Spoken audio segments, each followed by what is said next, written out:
कथा सुनी और राजा परीक्षित जी को 7 दिन में मरने का शाप लगा।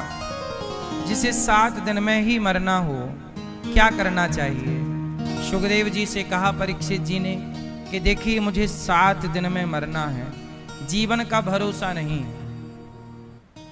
आप सबने सुना सांसों का क्या भरोसा, सांसों का क्या भरोसा, रुक जाए चलते चलते, रुक जाए चलते। जीवन का कोई भरोसा नहीं, कब व्यक्ति खड़ा खड़ा कहां से गिर जाए। सही है गलत है? इसलिए कौन सी सांस हमारी आखिरी सांस होगी कोई नहीं जानता। इसलिए कहते हैं कि जब तक सांसें हैं अच्छे काम कर लो। सांस सांस में, श्वास श्वास में हरि भजो, वृथा श्वास मत खोए, ना जाने से श्वास का फिर आवन हो या न होए। इसलिए हर श्वास को भगवान के सेवा में, भगवान के भक्तों की सेवा में, अच्छे काम में खर्च करो बस। निद्रया ह्रियते नक्तम व्यवा। अब ये बताओ, थोड़ी बची कि बहुत बची? जीवन बहुत थोड़ा सा बचा। अब इसी थोड़े से जीवन में या तो अच्छा कर लो या तो बुरा कर लो। जीवन इतना ही है, तो क्या करें हम?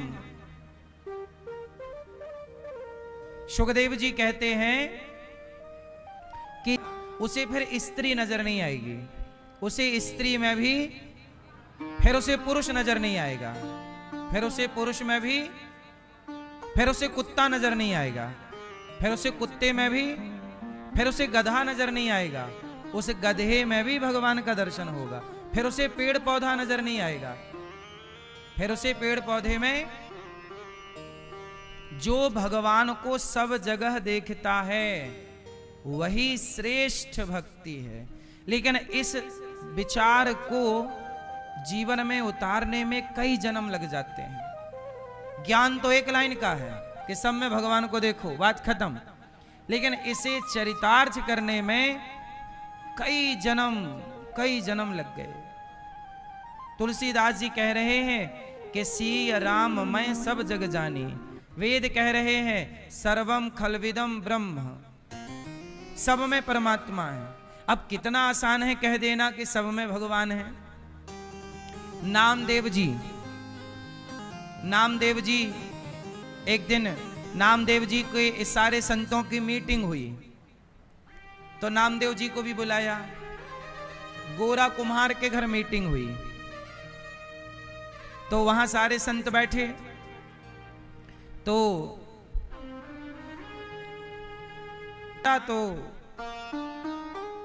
नामदेव जी बिगड़ गए, बोले क्या कर रही हो, अपमान कर दिया।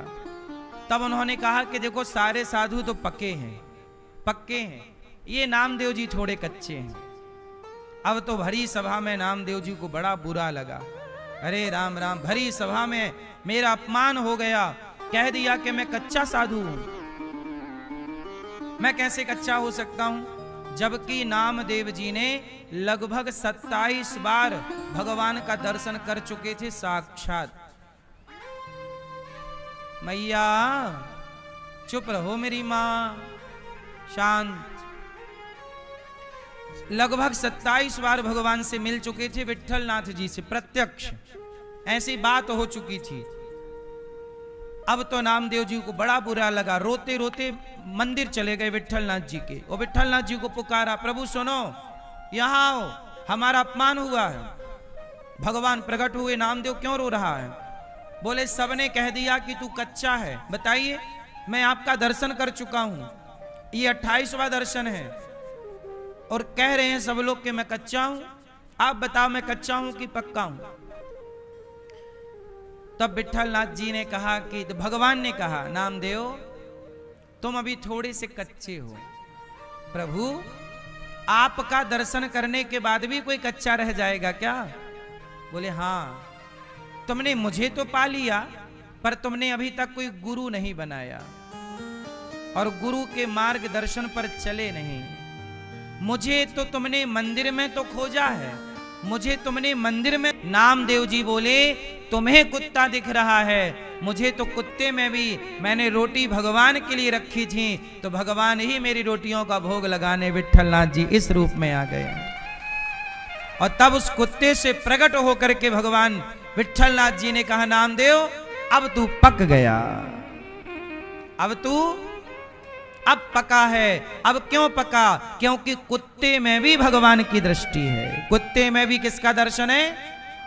भगवान। जब कुत्ते में भी अपने इष्ट का दर्शन हो जाए, जब कुत्ते में भी परमात्मा का दर्शन हो, तब परमात्मा के निकट हैं आप, तब पक्के हैं। वरना आपके अंदर भेद भाव है, भेद दृष्टि है, तो फिर अभी तो बहुत कच्चापन है। इसलिए सुखदेव जी ने परीक्षित जी को पहले यही कहा, तस्मात् भारत सर्वात्मा भगवान ईश्वरो हरि श्रोतव्यः कीर्तितव्यश्च स्मर्तव्यश्चेच्छता भयम्। सब में परमात्मा का दर्शन कीजिए। ये बहुत कठिन काम है। अच्छा ये बताओ, सब लोग सब में भगवान का दर्शन करने लग जाएं तो लड़ाई झगड़ा रह जाएगा? बोलो। फिर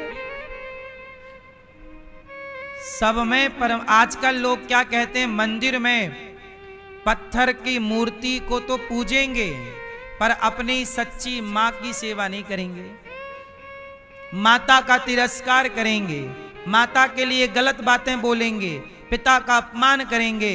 इंसान ने बनाया है और घर में वेटर साहब ने करा। आओ, वो आंख चाहिए तुम्हारी एक, कहा कन्हैया ये खाओ। भगवान बोले दुर्योधन हम आपके घर भोजन नहीं कर सकते, हम आपके घर भोजन नहीं करेंगे। क्यों नहीं करेंगे? क्योंकि आपके अंदर प्रेम नहीं है हमारे लिए, और जहां प्रेम नहीं होता वहां खाया पिया नहीं जाता।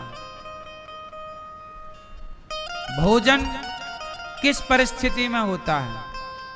या तो खिलाने वाले के हृदय में प्रेम हो, या खाने वाले के पेट में भूख हो,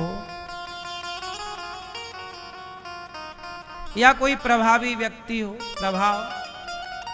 भगवान कृष्ण बोले कि सुन ना, मेरे यहां भोजन का अभाव है, ना खिलाने जैसा तेरा स्वभाव है, और ना किसी का प्रभाव है, इसलिए दुर्योधन मैं तेरे घर भोजन नहीं करूंगा, मैं चला।